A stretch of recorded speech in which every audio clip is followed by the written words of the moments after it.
I'm not enough. I can't do this. We all feel this sometimes, especially when we start something new, something that is outside our comfort zone. Today, I will show you a practical way to handle this feeling. And if you do it properly, you can feel the results immediately.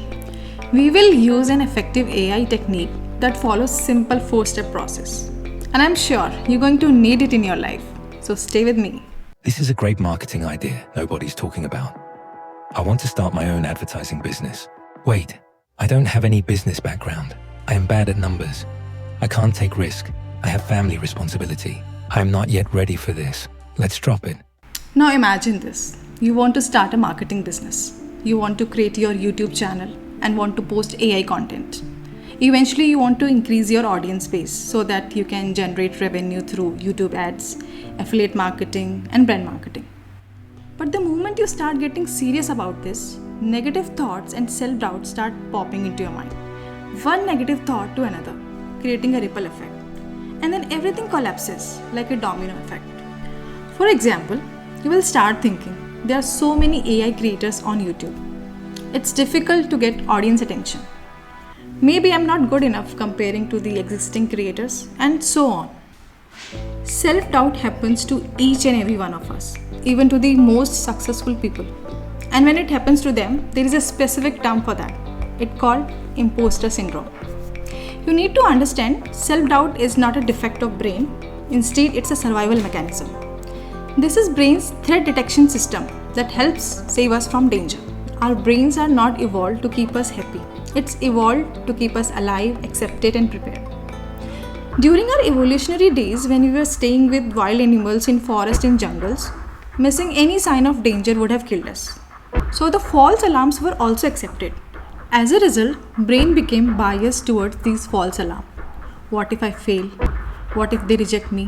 What if I'm not good enough? In the psychology review, Bad is Stronger Than Good, Roy Baumeister and his co-authors explain that negative emotions, feedback, and information often affect us more strongly than the positive ones. Their evolutionary explanation is simple. Missing a good opportunity may cost us a benefit, but missing a danger could cost us survival. So the brain became more sensitive to possible threat. Self-doubt feels emotional. Sometimes it's mixed with real concerns. The problem is, we don't always know which part is fact and which part is fear. So I use a simple framework: fear, facts, evidence, and actions. First, write down the concern.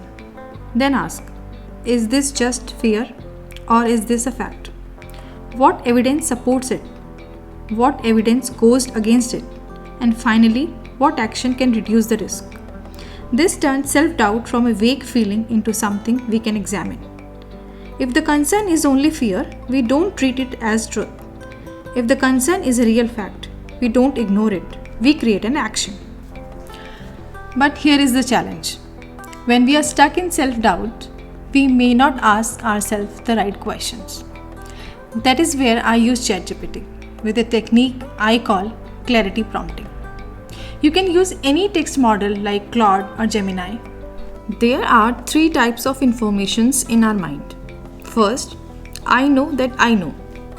These are the things I can clearly explain. For example, I want to start a business. Second, I know that I don't know. These are the gaps I'm aware of. For example, I don't know how to get clients. But the most important part is the third one. I don't know that I don't know. These are the hidden assumptions, blind spots, vague fears, and untested beliefs. Normal prompting mostly works with the first layer, but clarity prompting goes deeper. It helps uncover what I don't know and even what I didn't realize I was missing. So instead of ChatGPT giving me quick advice, it acts like a thinking partner.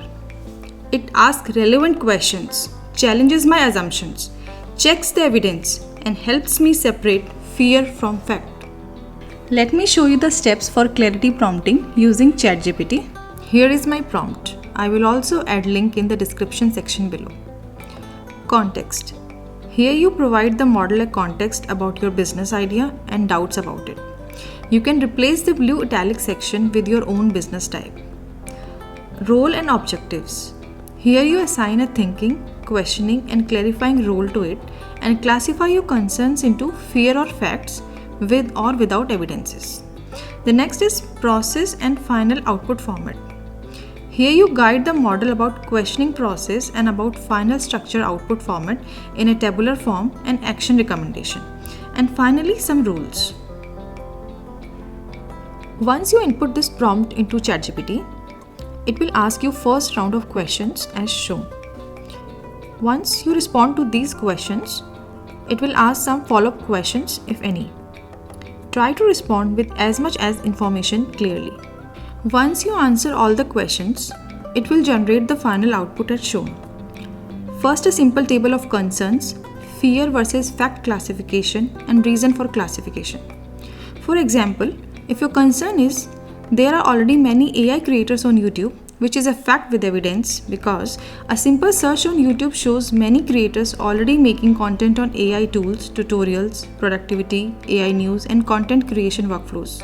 Similarly, you can see there are some fears with no evidences like my content may go unnoticed, I may not be good enough compared to the existing creators. And here is the final recommendation. Do not stop, but do not fully treat this as a business yet.